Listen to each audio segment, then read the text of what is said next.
Hello, dear gastronauts. Do you realise that for the price of, half a bitter, you can have a fishy treat with a bunch of sprats? This is Keith Floyd, and in the very early 80s he played a significant role in shaping the modern TV cookery show. His unplanned approach brought a sea change in television cooking programmes. He's one of the greatest TV cooks ever, but don't just take my word for it. I think Keith was a rock and roll star. He was flamboyant, he was energetic, he was literally...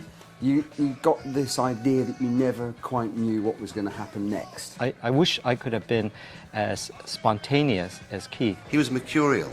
Prior to Floyd, cooking shows were often formal and instructional, focusing solely on the process of preparing a dish. Fanny Craddock and Delia Smith were, quite appropriately, focused on the food. In Keith's own words, however, they were dull and worthy, akin to a secondary school lesson in modern home economics. His unscripted style and relaxed approach to filming brought a sense of chaos to the world of TV cooking shows. He embraced the spontaneity and welcomed the unpredictable moments that unfolded during filming. His shows were known for their sense of adventure and the feeling that anything could happen at any moment.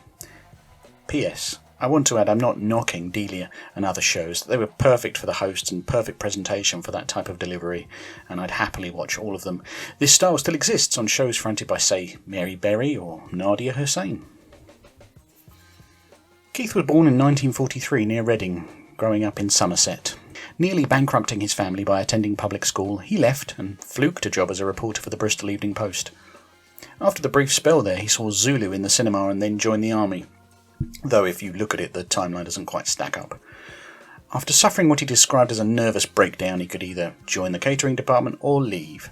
So he left and got a job at the Royal Hotel in Bristol, peeling spuds and other minor jobs.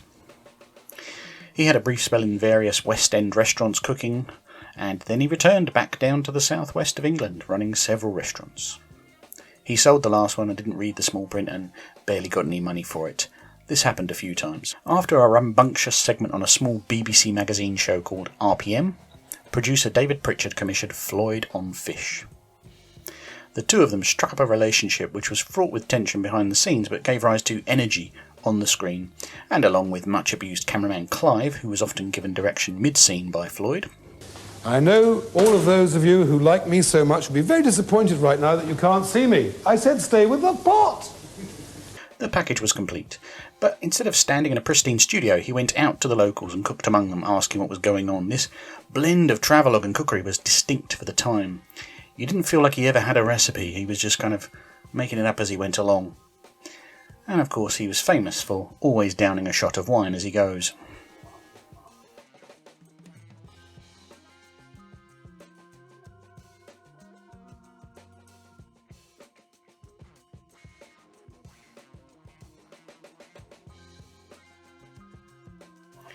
He'd go off on tangents, engage with the locals and share anecdotes. This unscripted nature gave it authenticity, as viewers were witnessing genuine reactions. It was as if the camera was capturing a kitchen experience for the first and only time, with the occasional mishap, unexpected interruptions and ad-libbed commentary. The relaxed atmosphere on set contributed to the unique charm of Floyd's shows. Floyd's chaotic approach extended to his cooking techniques. He didn't adhere to precise measurements or follow traditional cooking methods, in fact often quite taking the mickey out of it. For those of you doing this at home, it's wood mark 4. Okay, wood mark 4, brown the meat nicely, seal it well. This sense of improvising gave even more excitement and showcased the joy and freedom of cooking without the strict guidelines. The element of chaos became his signature style. Floyd embraced the imperfections, reminding viewers that cooking is creative and messy, and it's the passion and the joy that matter most, cooking with really good quality ingredients. They were drawn into his unscripted, unpredictable nature, never quite knowing what to expect, and that's what set his shows apart. Keith Floyd was always around when I was growing up, and I remember knowing they were different to other cooking shows.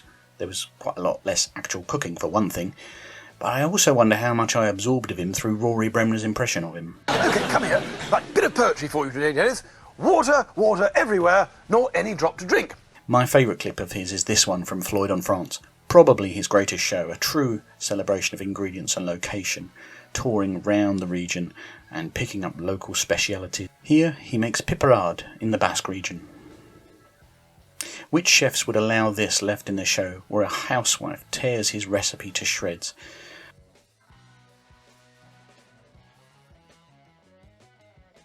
Les piments sont crus, The peppers are raw. il n'y a pas assez de sel, There's not enough salt, il n'y a pas de poivre, not enough pepper. ça ne sent absolument pas les herbes, ni le thym, ni le laurier, ni rien de tout ça. In brief, it's absolute rubbish. And then, quite brilliantly, she then makes it, and he agrees it is amazing. That's quite self-effacing. Look at that rubbish there. Heavy, lumpy, nasty British rail-style scrambled eggs with a tin of old ratatouille stuffed into it.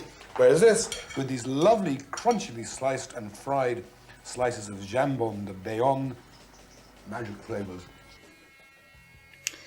To do the research for this video, I read his autobiographies, and by the way, yikes, who signed this photo off? I was struck by a genuine sadness, not outwardly from him, he was clearly having a good time. It's not for nothing most of the time he is described as bon vivant, but ultimately it was a relatively lonely life with no stability to ground him. With no fixed family and friends, but a parade of hangers-on and flavours of the month. His first marriage collapsed and he jumped on a boat and went off sailing, leaving his ex-wife to raise his son with little contact. I was fixated with my 3 restaurants, and Jesmond and Patrick occupied 2nd and 3rd place in my life. It's a harsh statement for the average decent person to absorb, but any man in this business will tell you that his restaurant is like a mistress, forever demanding. And yet, you know, underneath you talk of being a bit isolated and probably reveal that you're a bit unhappy. Yeah. I shouldn't be. I mean, I've got all the toys. I mean,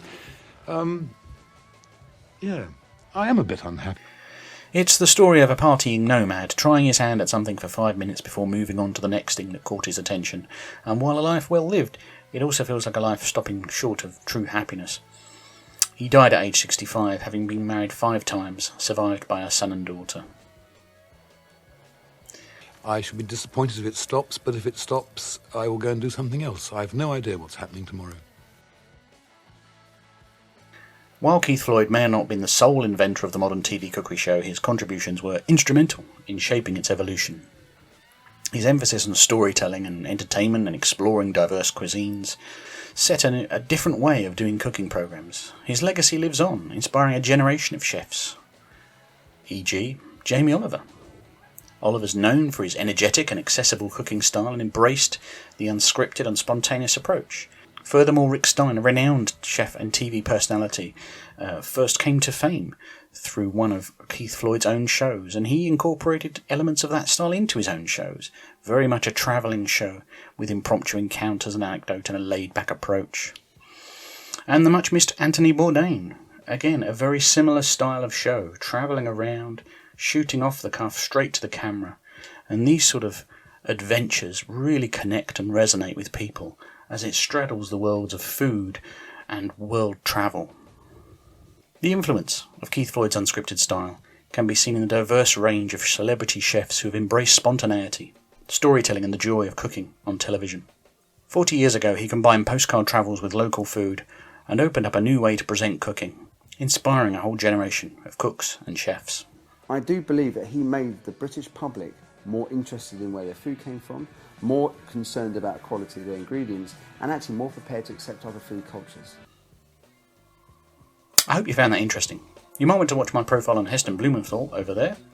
If you want to help the channel grow, please press the thumbs up, hit the subscribe button, it's completely free, and if someone you know would like this, press the share button and send it over to them. Thanks for watching.